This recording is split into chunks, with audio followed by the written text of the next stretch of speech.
Hello and welcome to this episode of Not Just Ghost Stories. I'm your host Josh, joined by Jackie and Laura. We're a small team of experienced paranormal investigators, and here we discuss different locations that we've investigated, along with a little history and the paranormal evidence that we found. Today we're going to be discussing Bihl Manor that's up in Fremont, Ohio. Jackie, you have a little history on the place. Would you like to read it for us? Yes, I do. A little history on the place and also a little bit about the place itself. Bihl Manor was built in 1898 by Jerome Bihl. It was located about a block away from Fort Stephenson. On August 1st, 1813, a mixed force of British soldiers and Native American warriors, 15 to 2,000 strong, attacked the garrison of 160 men and one old cannon. The battle raged for 2 days. At the end of the second day, the British and the Indian forces admitted defeat and slunk away under the cover of darkness. Again, that wasn't on our property, but it was close enough that it could have affected our property. Jerome Bihl, a native of Toledo, Ohio, moved to Fremont with his wife, Elizabeth Kochman, and their 6 children. He had the manor built for him and his family. Jerome owned 2 stores in town, J.H. Bihl's Music Shop and a jewelry store. In 1920, the family moved to Minnesota and sold the manor to Clarence and Daisy Wolfe. Since the manor was a large home, over the years, the family and friends used the house for funeral services. In 1942, Clarence passed away in the home, and in 1966, Daisy passed away in her bedroom. The manor was sold and became Lucas County Children's Center.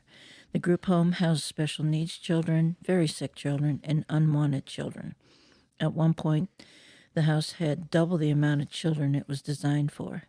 There was one record that mentioned an accidental or possibly suicidal death of a young boy. After 25 years, the group home closed down in 1990.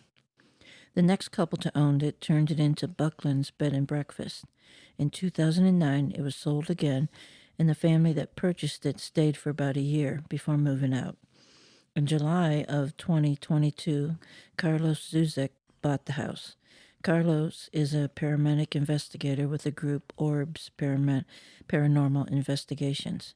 He no longer lives in the house, but rents it out to paranormal investigators.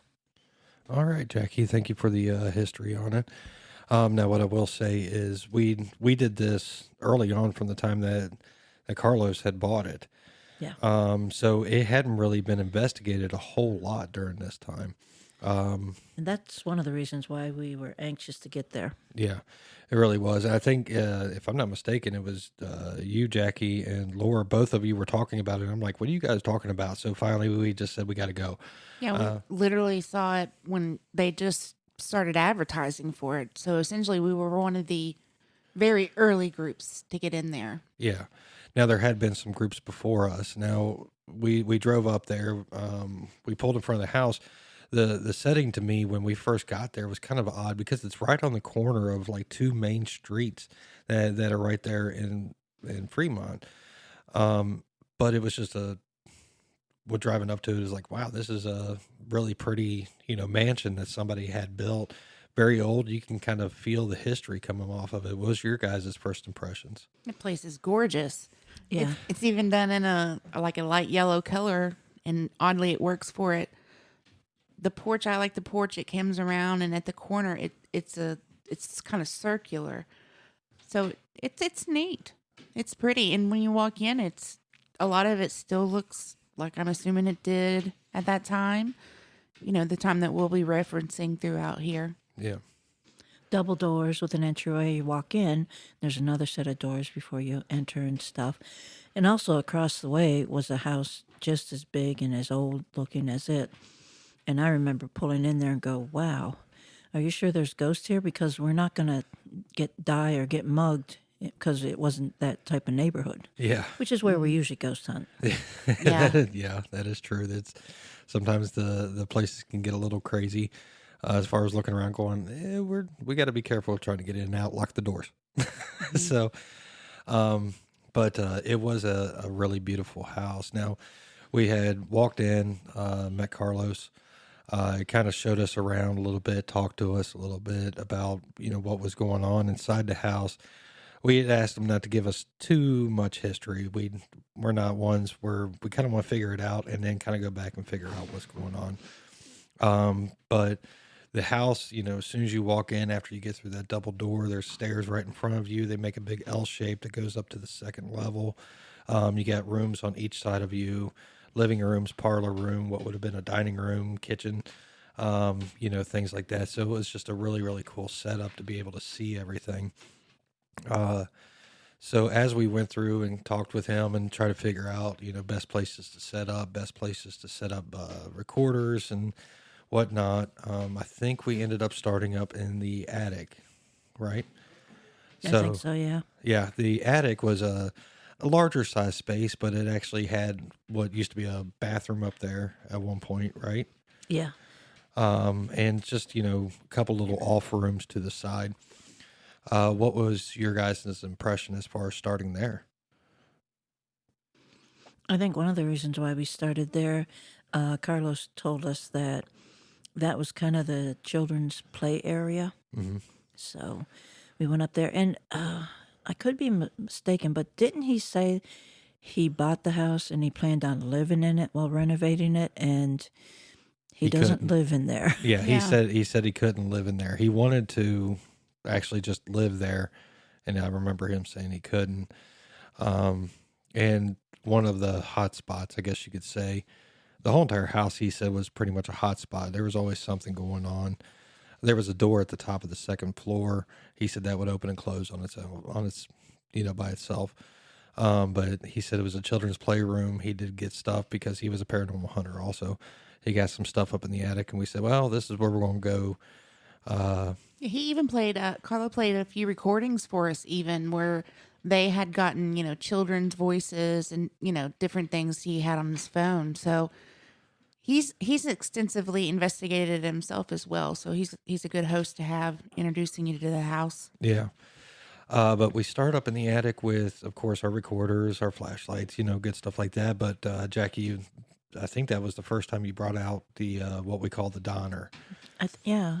And wanted to see how it did there. What the Donner is, it's a amplifier, basically, that you can hook an SB7 to. And it kind of dumbs down the back noise a little bit. Yeah, it's an amplifier and a reverb and another one that we can control the white noise, and we can also give it like an echo or something like that to better understand what's coming through it. Yeah, and you can hear it a whole lot clearer. And so as you know, we're going through this, we actually started to get some words coming out of it in relation to questions that we were getting, which for us was pretty cool. I think we did get a couple names out of it. Laura, wasn't it Toby or Bobby? I didn't hear that through the Donner, though. Oh, you didn't hear that it? was told to me. Okay. But yeah, we got some pretty good answers, and I'm trying to remember all of it because we had done this a little while ago, and we definitely want to go back. But Laura, you had seen stuff as far as psychically up in the attic. What kind of stuff did you see? For me, when we get up there, there's a lot of spirits up there. To me, there's up toward 15, but only one that I really saw up there that stood out, and it was a toddler. Unfortunately, he was in terrible shape. He looked pitiful. I mean, like stringy, matty hair, and he had scratches all over his arms and legs. And it was kind of like the older children, I think, are the only care that he really received would have been from them. So it's heartbreaking. Yeah. Well, like you say, at one point it had double the amount of children that it should have had, and it it did take in immensely challenged kids, but it also took in a kid that the parents didn't want. Yeah. He might have been perfectly normal, or it might have been like a toddler getting into things, and they're just like, we don't want him.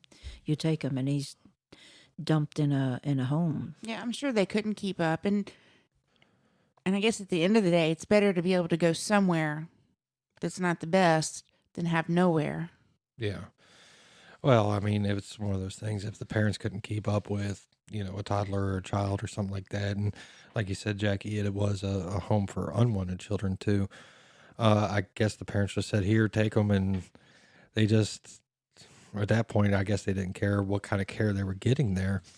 And that's also kind of sad to say, though. The place took on more kids than what they could actually handle, because that was how many kids were sent to them. Yeah.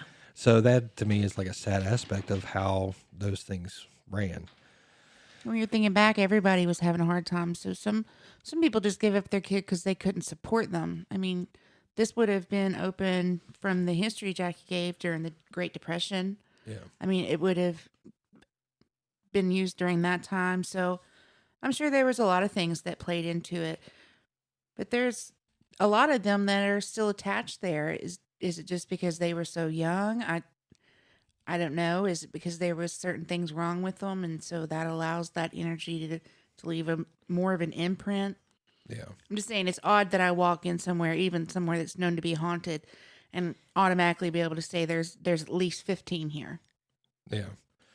So I mean, for a lot of them was probably the only home they ever really knew. Wouldn't you say, Jackie? It could be. Could have been the only steady meals they knew also. Yeah. So, I mean, to kind of think about that's sad, but to also try to communicate with them and kind of get their story was also on our plan to try to figure things out. Just like when we went down to the basement of this, when we first got there, the basement didn't feel like a whole lot when we first toured it. And when we ended up going down there, all of a sudden the feel was totally different. Something was going on down there. We ran into, well, Laura, you said you had found it was maybe a 15-year-old boy. Yeah, that for you me think- in the basement, it was super uncomfortable.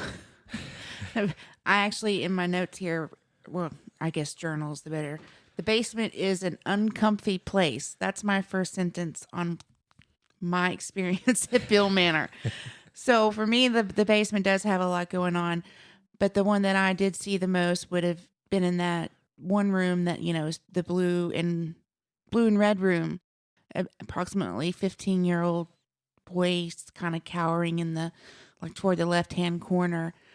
And it seemed that, you know, there was a bullying going on down there. It's kind of some of what I felt. But he just kind of cowers and doesn't really interact any. Which kind of brings us to what else we ended up finding down there, which could have been maybe a possible issue with that 15-year-old. And Jackie, you've kind of dubbed him the magician. Yeah. Magician or wizard. That's kind of how I see him. A long black coat and, like an oilskin coat and stuff. And he presented himself as a mist and right in front of me, too. And he did it on purpose. He's got a bit of a chip on his shoulder. And I saw the boy, but I also think that the magician was the one bullying the boy or causing the boy a little bit of torment. Yeah. That makes sense, yeah. Well, and when it comes down to it, that my feel-wise with what we dubbed as the magician or whatever he was, had a lot of power. I felt he had a lot of energy to him. He could collect it. He could use it. He made a larger size room feel small to me. Yeah. Well, that's why I call him magician, because he moves around. You know how magicians move with a lot of hand throwing and swirling of the coat and stuff? That's kind of how he moved, too. Yeah. And it was a very odd feeling, but we decided we did a lot of, I don't know if you can call it experimenting, because we took every single meter that we could really get that was in our stuff.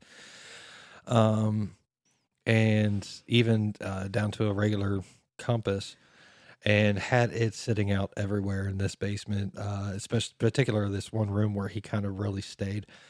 There was EMF detectors, there was the tri-field meter. Yep. Your Geiger counter, I think we had down there at that time. Could be, yeah. I mean, just anything and everything that we could throw out. The K2s, We have the one I call the G2, and what it measures is EMF and then electrical fields and radio waves. Yeah. So, which with the tri-field meter, you can do that. You just have to select it to which one Right. you're looking for. And then, I mean, we just had everything. We were throwing everything at it. And the coolest experience is that we would get hits on each one, but at different times. Yeah, and they're all on a table roughly the size of like a card table. Yeah. So it's not like they're tucked in different parts of the room. They're all sitting out there out in the open. And when we put them on that table, we got no hits on the table. Yeah. Then we put them on the table, and every once in a while one would hit, but maybe the other ones wouldn't. And Well, and then all of a sudden, like the radio waves would radio go nuts. waves went nuts, yeah. And then they would just completely stop. The K2, all of a sudden it would jump up, the lights It's like would jump. energy spurts. Yeah, I mean, it was really, really interesting to me. Even the compass itself would kind of move every once in a while. And we were in a basement, and this is a stone underground basement. Yeah. It's not like some basements on top. This is a stone wall, so it's going to be thicker than your normal walls, and it's a basement. But I did find out radio waves can travel through that. Okay. So, I mean, it's possible maybe we're getting some type of outside interference, but the really weird was the weird spikes of the radio waves. Yeah, it would go from 0 to literally thousands. Yeah. And I would suspect a radio wave coming through should disrupt all of them laying in that line. The majority of them. Or, at least more than one. Well, I only have 1 meter that registers radio waves. Okay. So I don't think the tri-field does radio waves. It does magnetic, EMFs. Yeah, and with both that of them. one, we would kind of go back and forth between, trying to get it. So when like all of a sudden a K2 would go off, we would flip the tri-field meter and we would be getting absolutely nothing on the tri-field. Flip it over when we had something else. It was just a very odd thing that was happening down there. Now, was it because of the magician, do you think? Playing with us as far as like, look what I can do? At that point, it might have been, but it wasn't till the next morning that I thought maybe there's something in that basement that we didn't know about. When I got home and saw my picture. Yeah. Yeah. Yeah. My last, how I just read the first sentence a minute ago on my little notebook here. The last sentence in the paragraph about the basement. There is an additional presence that I need to learn more about. I didn't mention it because that's the only sentence I have, and that's all I have on that. Well, here's the deal: is the next morning we'd stayed the night there. The next morning, Jackie was outside taking pictures. She was just taking pictures with my regular camera, not the full spectrum. And I think it's already posted on Facebook. Isn't it? It is. There's a picture on there. It's from the driveway, kind of toward the house. There was one window. Yep. On the bay. Actually, I think there was two, one on each side of the house. And something's in that window. Something is in the window. Yeah. Am I going to call it paranormal? No, but am I going to call it an anomaly or my imagination? No. I don't know what to call it. Well, and the crazy thing is Jackie sent me that picture after you had seen it and said, "What do you see?" And it was the very first thing that I saw. Laura, I think you saw it too. Oh yeah, it's obvious that it's there, definitely. Yeah. So we were trying to figure out. We wish at that point that we could have gotten back in and kind of gone down there and looked and seen if there was something over the window. But earlier pictures and to point out, we were all accounted for. Yeah. I mean, obviously Jackie because she's behind the camera, but I was outside, but those two were still inside sleeping. Yeah, we were tired. But she always gets up first. Yeah, but at the same time, I went back and looked at pictures that Laura had taken with full spectrum and your regular camera because you always take both too. There was nothing in front of that window. That window stayed. It's completely clear. There's no curtains. There's nothing over top of it. So with that, I really think that there's something in the window, and I would encourage anybody who's listening to go to Facebook and check, and I'm going to update that so that way it pops up first again, and try to get through and see what you guys think out there. And also, once I got home and I was looking at the picture, there was no sign of animals in that house. There were no footprints, no scratchings. no chittering, nothing. Yeah, no house cat or Yeah. anything like that. There was So now I will say Bats. Carlos told us this probably not open one of the doors up toward the attic yes, because there are bats. and we didn't open the door. We so- did not open the door. No, we just said, you know what, we're not going to deal with that tonight. And looking at this thing, I'm pretty sure it's not a bat. Bats don't sit on their little haunches and stare at you. No, this was a very odd picture. It really was. So we did have that one. Now, other things that we did happen inside the house during the investigation. We had a REM pod sitting on the stairs. Carlo had told us that there were other investigations before us at that time did get a lot of activity on the stairs, whether it be just different, K2 hits or stuff. We put a REM pod on the corner. Now think of a big L, going up toward your right hand side toward the stairs. There was a banister right in the middle. We just set it right on that middle banister. And throughout the night, as we were walking through the house, you would hear it get hits. Sometimes when we were just taking a break where all of our stuff was set up, we would get a hit while we were in there, which was pretty cool. Kind of, we got it, I think, on a recorder as far as the sound. I don't think we had a camera on it or anything, but it was just a pretty cool little thing that we had happening there. I think we had come down, and you could move far enough away from the REM pod, it would not hit on us. Yes. We had just come down the stairs, walked into the room, the little dining room, and we heard it go off. Yeah, and then we kind of went back and we were looking at it, and it was it's a quick hit. It's like something was walking by it, but you could walk down the stairs and kind of stay toward the other side of the stairs, and it would never go off. It only goes off if you get your hand close to it within about a foot, and you would start to kind of get the low hits. It was almost like some child had snuck down there, peeked around the corner to see where the adults were, and then ran back up. Yeah, because it was, and we had it happen a couple times throughout the night, which was cool. I like it when we get those REM It was pod almost hits. like a curiosity thing. You could, because they're so spread out. It's like, oh, I can't get caught. But if I just come every once in a while. Yeah. So that, whenever you get those REM pod hits or any type of on the dandy or proximity sensors or anything else Wakes like you that. up. It makes you want to hunt more, even when Oh, you may have been thinking about, oh, we should probably start wrapping it up. Then it's like, no, something is still awake in here. I remember that because I was like thirsty, and I'm like, I'm heading for the dining room to get a drink, and it hit, and somebody, and it wasn't me, said, oh, we need to go up and investigate. And I'm like, crap. You have to go when it's happening. Yeah. I mean, and it's always, you get that little jolt of adrenaline, that little, skip of a heartbeat where you're like, oh, something's, trying to communicate or something's trying to figure something out. What we're trying to say is that ghost hunters are easily amused. You just make a pretty light flash or make a dinging sound, and we get all excited. Exactly. I mean, that if you're not a true ghost hunter if you don't hear, a noise and get excited about it. So that's the way I see it. Yeah, you have ghost hunters come over, let your microwave run for a second, and when it dings, they'll get all excited. What was that? So, And they come with meters too everywhere they go. So, but the one last thing that we're going to talk about with Bihl Manor, as far as our investigation, was on the second floor, up in one of the front bedrooms. They actually had a mirror and chair and stuff set up there for scrying. And we had investigated most of all the second floor, and didn't really get a whole lot up there.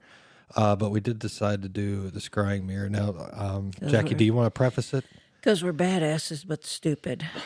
Yeah, I went first, and I saw a couple things in the mirror, but I also learned two things from that mirror.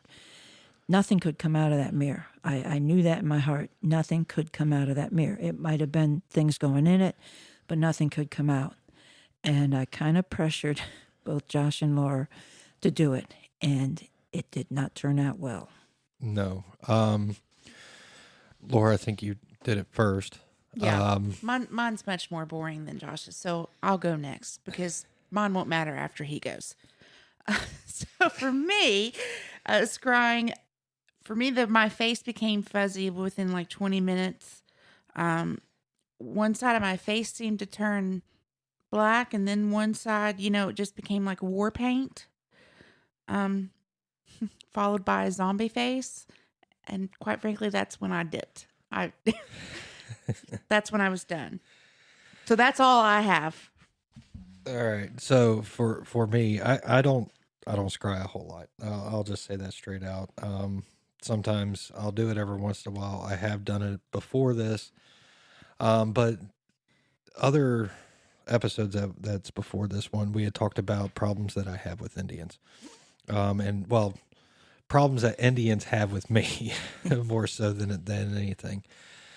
But I scried in that mirror and saw what I could only guess at that point was, I guess, living in me or attached to me. It wasn't pretty. Almost beast like, wolf like. Weren't we at the time thinking Skinwalker? And Yes. Skinwalker, Wendigo, something Yeah. is what we were, because, and I will say this, at my house, where Laura and I live, we were having problems outside. And we were thinking Skinwalker out there too. Like something was, We thought all these things were connected, though, yeah, all of these things were connected. like through Josh. And come to find out, and you will find out that a lot of them were connected through me. But this thing, Laura, where were you at in the room? You were behind me. no, Laura and I were on the outside peeking in through the door at you because we didn't want to disturb you. Okay. But I don't think We did eventually walk back, Okay. like kind of to the sides of his shoulders. Like I was on the left and you were on the right. Now I was deep seeing what was in me, and I got majorly scared. But this thing, I swear, and to sit here and think about it now, I actually kind of get scared again. Came out of the mirror toward me. It came almost like attacking me, and I think Laura, if I'm not mistaken on this, because things kind of went a little weird for me because I had to. It went after you. you I think everybody was on their own at that point. Like that's how intense it was. you were you went from the chair to the back of the chair in one leap, and you yelled out, "It's here!" Yeah. Laura, you doubled over like you were being attacked. I was behind you, going, "What the hell?" I remember yelling for you, Jackie, like Yeah, you help did. me. So Yeah. for me, when he was crying, like as his breaths got deeper, my heart rate increased. Yeah. So for me, it was like an emotional roller coaster. So when he jumped out of the chair, Which I don't remember. Yeah. I will say that Or I kind of and over the chair, toward it- the end of that session, I don't remember a lot. I just remember it and it coming. so this And is the way I remember you it. said- You lunged Yeah. toward me, what in my eyes appeared toward me. And my guides have many times told me that Josh is very capable of hurting me based on past lives. So I was terrified, and for me his face was elongated and he had like a beard, but like a beast beard. And Josh, I've never seen him with any sort of beard. So it was no kind of He's got a baby flashback face. or anything like that. Yeah, he's got a baby face, but it was wolf-like. I mean, that's scary. But the wolf wasn't like a live wolf. It was like decimated, I guess is a good word. Okay, so as an innocent bystander who kind of knew all this beforehand, we had done Blackford County Jail. We had met an Indian there. The Indian showed me in color, and let me tell you, it was a battle and it was bloody. It was Paulding Jail. No, The Mohawk. yes, it was Paulding, Paulding Jail.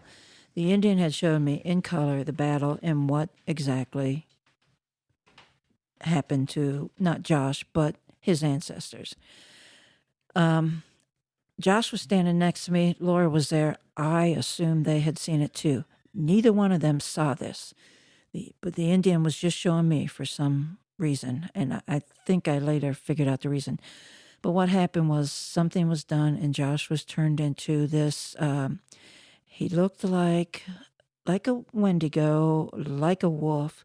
But basically, the Indians were losing the battle and they took this volunteer. And I don't know if he volunteered voluntarily or if he was volunteered. And they did some magic and they literally turned him into this beast. And I watched him tear apart people, literally tear him apart. At the end of the battle, the Indian that's telling me this, they had won. And the rest of the people, men, women, children, whoever was on that battlefield that wasn't of that tribe, was in pieces. A head here, a body here, a torso here. That is what I saw. That is what led us to pursue this line of the curse and stuff like that. Mm-hmm. I did not know it at that time that Josh had not seen that. He was shown that in the mirror. And at Bihl Manor, like I said, nothing came out of the mirror. But what it did do, and it did it to me, it would show things behind you. So you thought something came out and was behind you. It showed Josh what he turned into, what his ancestor turned into. And when he saw it, it was behind him. And that's why he jumped out of the chair and shouted, "It's here." I did not know Laura had not seen. I figured the psychic was getting probably more than I was getting at the Paulding jail. I did not know. She did not know what Josh was. If I had, I would not have let either one of them go near the mirror. Actually, I would have let both of them go because it needed to come out and stuff. But yeah, so it was chaos for a while, and both of them were. Laura could hardly walk. I yelled at Josh, go downstairs and sit at the table. And Laura didn't want to come, and I told her, I said, you can't stay here. I got her downstairs. She's in one room. Josh is in the other. I gave him food or gave him drink. I got some hematite and I think obsidian to ground them and kind of got them back because they were both like not I think for not me, there. like moving up toward it, we'd already had some theories, based on things that had happened. We were thinking Skinwalker, yeah. Mm-hmm. And I guess in my mind, for like my spirit guides, I just thought they were speaking like in symbolism to me until he lunged, and I'm like, no, that's really what the hell he looks like. Yeah. That's what his, and we say Josh, but you got to understand, this happened long ago. This curse was passed down in his family line. This happened to an ancestor of his. We're talking like before records were kept, like Yeah. before cars, before electricity, like back when that is how people survived. Well, and on the next episode, this is kind of what we've been leading up to. We've had things happening to me. Big Bone was one of them. Paulding, where we started to get. The Blue House in Warsaw is actually where it very first started. And Sweet Springs. Sweet Springs was another one. We had these line of things that were happening to me for some reason, of things that wanted to kill me, things that didn't want me to be around, things that were attacking me mentally and physically. We should qualify, though, because not all Indians are bad. It was the Cherokee and the Shawnee. Correct. And like even to the point where we took a trip. And we're not bad either. Just look bad in that story. Yeah. So when we had taken a trip down south to where my in-laws live, Laura's parents live, and we were doing some hiking and stuff, and I was getting attacked during this hiking, and luckily I was protected because during that time Jackie had made me some protection to carry around as a just in case, and I happened to have it luckily in my pack with me, but it was very, like, I had a hard time even just trying to finish up the trail to get back to the car. You remember that? Yeah, I do. And we had our kids with us. Yeah, and we had the kids with us. But and it's like Bluffs where we were. Like you're on the side of like You're on some the of side the of a mountain. trail. You know, you look over and there's nowhere to step to, so it gets a little bit more intense. Yeah. So, but we did end up, so the next episode, we are going to kind of go over exactly how we figured it out, what we figured out, how we remedied. Do you want to start we why we delved into this to figure it out?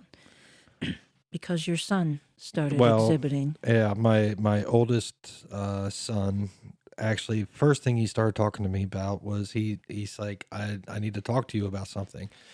Now, he didn't know about any of this that was going on with me, but he did come to me and said, I need to talk to you about something. I said, what's that? He's like, you're not supposed to say the name. He wanted to ask me questions about skinwalkers and wendigos. And I said, what's bringing this up? He said, I don't know. He had no clue. Well, come to find out, he was also being attacked too. And that's when I said, we have to fix this. He can't live like this either. And really thinking back to it, my father was the oldest of the boys on that side too. I think that he had issues. My father ended up dying very young and had a lot of issues. A, growing up, and B, when he was married to my mother, all the way up to the time he died. So it was time. It was time at that point. So that would be kind of an intro into our next episode and how we ended up going about and finishing this up. And we'll kind of tell you more of the story. There's not really going to be a history, but there's going to be a story. And that's also a little warning that if you're at a ghost hunt and there's a scrying mirror, you might want to think twice before you use it. Just kind of figure out yourself before you get in front of it. And since we mentioned the oldest son, I think what caught it for me was people would be like, oh, well, of course he would believe things that you believe. He did not grow up in our household. We did not have any contact with him until he was 17. So he did not pick any of this up from us. No. And his cousin that he actually had researched it with, they had done before he had met us. Correct. And that cousin is not like related on this side. It's the other side. Yeah. So, I mean, at that point we just said, okay, we have to. So, but like I said, we'll get into that next episode. So overall, Bihl Manor. Well, let's change the subject. I'm getting uncomfortable a little bit talking about it right this second. But overall, Bihl Manor, what do you guys think? I liked it. It's a gorgeous house and stuff. And, the scrying mirror to me wasn't a big deal or anything like that. Yeah, it did show me a couple things that always presented behind me, but, no big deal. Really surprised me when I took that picture and stuff. So I think there's more to it than we were allowed to see that first time. I believe there's a lot more to Bihl Manor. I will end up going back. I have my own theory on how things develop when places are actively researched or ghost hunted or whatever you want to call it. So yeah, I definitely want to go back. I want to see how it changes. I got to know more about this person in the basement that I was only able to write one passing thought about. Yeah. That might be the key to some of it. Well, I think overall, great ghost hunt. And I definitely am going to scry on that mirror now because the problem that happened there, we've already fixed that. Doesn't seem to be a problem now. So maybe it can tell me what I should be doing next. But overall, Bihl Manor, amazing place, beautiful place. I think it does have a lot hidden. Like I said, we went early on.